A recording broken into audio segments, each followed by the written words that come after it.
He was the man who made America believe in youth, courage, and hope. A symbol of elegance and power, his words inspired a generation to dream beyond fear. John Fitzgerald Kennedy was not just a president, he was a vision of what the future could be.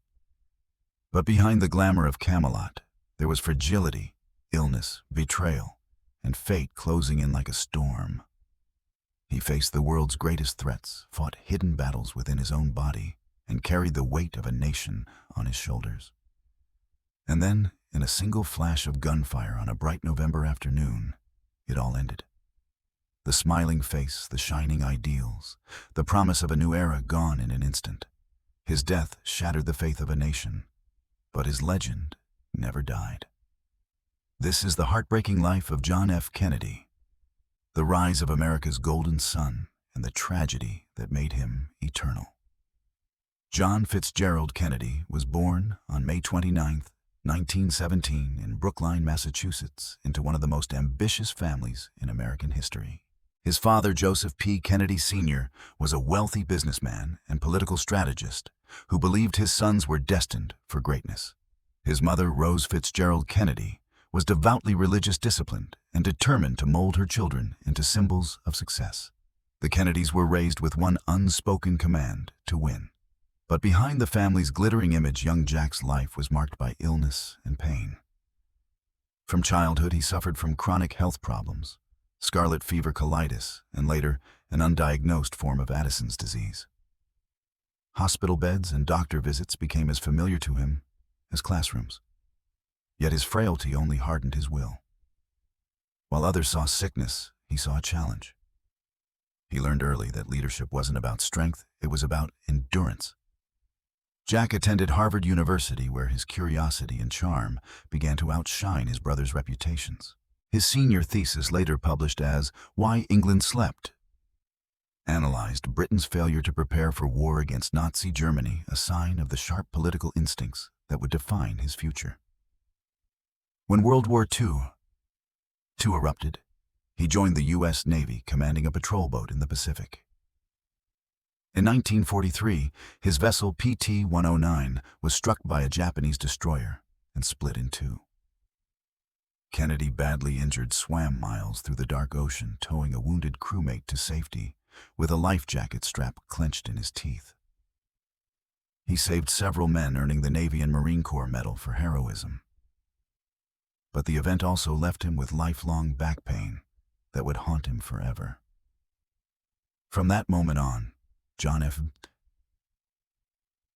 F. Kennedy's life seemed touched by destiny, driven by both privilege and suffering, ambition and empathy. The boy born into wealth had tasted mortality, and it made him believe that his life was meant for something greater. When John F. Kennedy returned from the war, he carried two things that would define him for the rest of his life: unbearable physical pain and a sense of purpose forged in survival. His older brother, Joseph Jr., who had been groomed to fulfill their father's political ambitions, was killed in combat. The dream of a Kennedy presidency did not die with him. It simply shifted to Jack. In 1946, at just 29, Kennedy ran for Congress in Massachusetts' 11th District. Backed by his father's fortune and political machine, he won easily. But it wasn't money that captured voters, it was charm. Jack's youth, good looks, and wit stood out in a world of gray-haired politicians. He spoke with confidence, but not arrogance, and connected effortlessly with working-class Americans. Behind the polished speeches, however, his back injuries worsened. He often campaigned in pain, using crutches in private, hiding his suffering from the public. After 6 years in the House of Representatives, he moved to the Senate in 1952, defeating Henry Cabot Lodge Jr., a political heavyweight. The victory signaled the arrival of a new generation of leadership. During his Senate years, Kennedy began shaping the image that would carry him to the presidency. The soldier-statesman, the intellectual patriot, the man who could blend idealism with realism. In 1953, he married Jacqueline Bouvier, a brilliant and elegant young journalist whose poise and sophistication transformed his public image. Together they embodied modern America, youthful, cultured, and glamorous. But beneath the fairy tale veneer, Kennedy's health was deteriorating. He endured multiple surgeries, often reading history books while recovering in a hospital bed, determined to understand the rise and fall of great leaders. By 1960, at the age of 43, John F. Kennedy announced his candidacy for president. Many saw him as too young, too inexperienced, and too Catholic for the White House. But in a country weary from the Eisenhower years, his message of renewal, a new frontier, ignited the public imagination. His televised debate against Richard Nixon sealed his fate. While Nixon sweated under the studio lights, Kennedy appeared calm, confident, and presidential. In November 1960, he won one of the closest elections in U.S. history. The torch, as he said in his inaugural address, had truly been passed to a new generation. The boy who had once drifted between sickness and privilege now stood as the leader of the free world, promising to guide humanity to the stars and beyond. John F. Kennedy entered the White House in January 1961 as the youngest elected president in American history. To millions, he represented renewal, a symbol of youth intellect and progress after years of complacency. His presidency became known as Camelot, a romantic vision of American idealism defined by glamour culture and possibility. The world admired him not just as a leader, but as a living embodiment of hope. Yet beneath the image of perfection, the reality was far more complex. Almost immediately, Kennedy faced crises that tested his leadership and the strength of his convictions.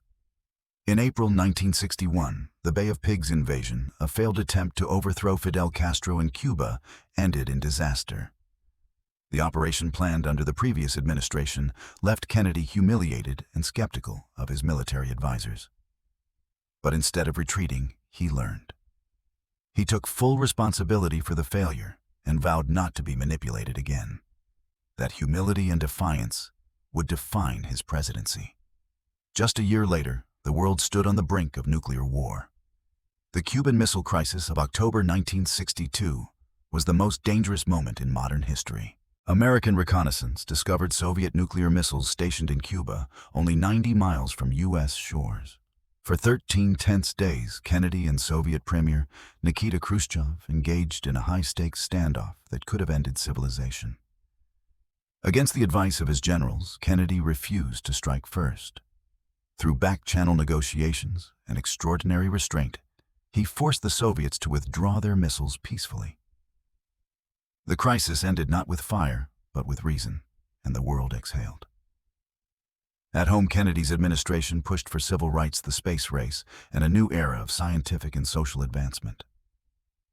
He spoke of sending a man to the moon, not because it was easy, but because it was hard. He inspired a generation of Americans to believe they could shape history rather than be shaped by it. But behind the speeches and the smiling photographs, the pressures of power were relentless. His back pain grew unbearable, forcing him to rely on heavy medication. His marriage, strained by distance and infidelity, began to fracture under the spotlight. Still, Kennedy pressed on.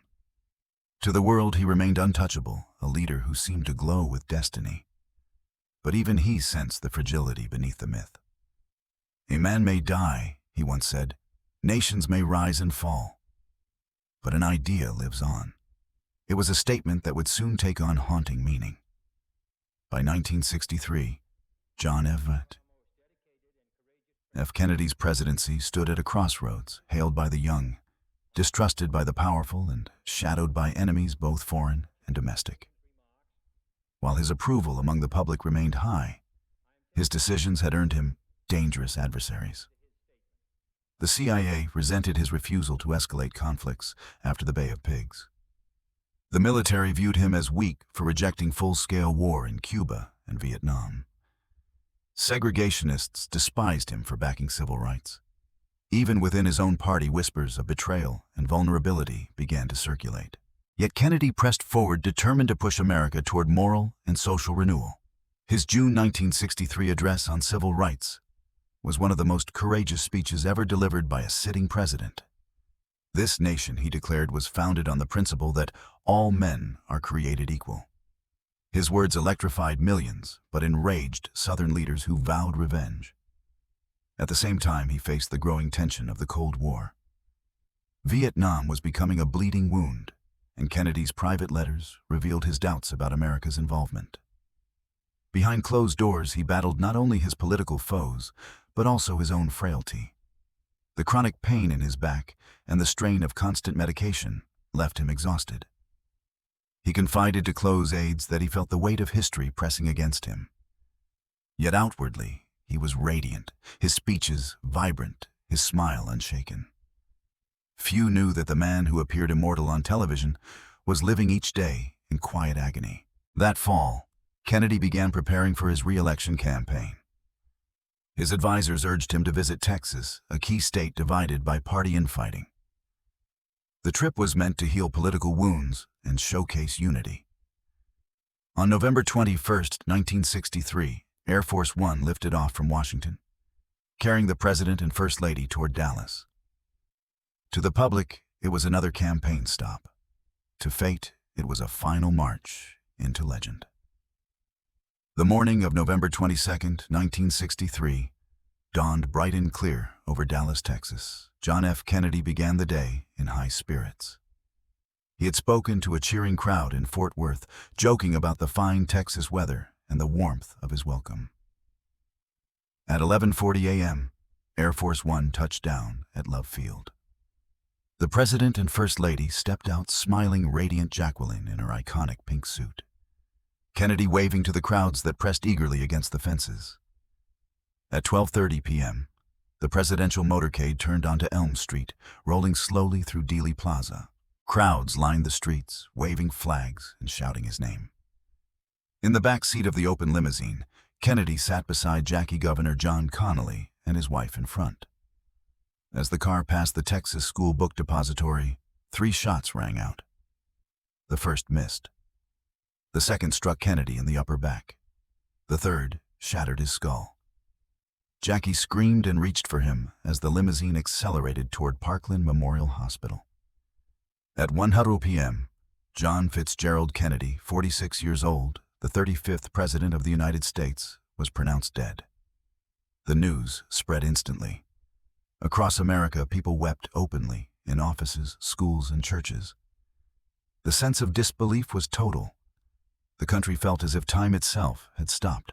Just 2 hours later, Vice President Lyndon B. Johnson took the oath of office aboard Air Force One beside Jackie, still wearing her husband's blood-stained suit. Within hours, police arrested a suspect, Lee Harvey Oswald, a former Marine and self-proclaimed Marxist. The government quickly named him the assassin, but the story never fit neatly. 2 days later, Oswald himself was murdered on live television by nightclub owner Jack Ruby, ensuring that the full truth would remain forever tangled in mystery. In that moment, the world changed. The optimism of the early 1960s, the belief that humanity could conquer any frontier, died with him. Kennedy's body was brought back to Washington, his flag-draped casket placed in the East Room of the White House. Millions watched as his young widow and their 2 small children stood in mourning. On November 25, 1963, as his coffin was carried through the streets of Washington, John F. Kennedy's son, John Jr., only 3 years old, raised his tiny hand in a solemn salute to his father. It became the single most haunting image of a nation's heartbreak. In the days that followed, the world stood still. More than 100 million Americans watched John F. Kennedy's funeral on television, an entire nation united in grief. Black horses pulled his casket through the streets of Washington, accompanied by muffled drums and the soft echo of boots striking pavement. Leaders from every corner of the world came to pay their respects. At Arlington National Cemetery, a single flame was lit above his grave. It would burn forever, just as the legend of John F. Kennedy would. But as the mourning faded, questions began to rise, dark, unrelenting questions that would never truly be answered. Who killed John F. Kennedy, and why the Warren Commission, formed just days after the assassination, concluded that Lee Harvey Oswald acted alone? Yet the simplicity of that answer only deepened public suspicion. How could one man armed with a $20 rifle end the life of the most protected leader on Earth? Over the years, theories multiplied. A second gunman, a CIA cover-up, a conspiracy buried deep within the fabric of power.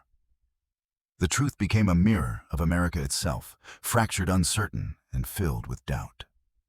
Still beyond the conspiracy and speculation lay a deeper, quieter tragedy.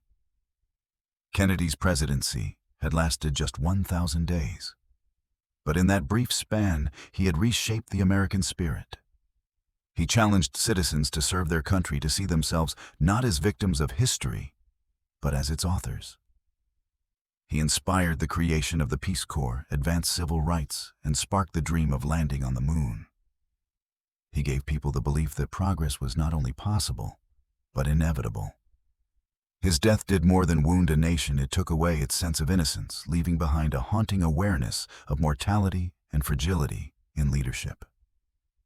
In the decades that followed John F. Kennedy's image became something larger than life.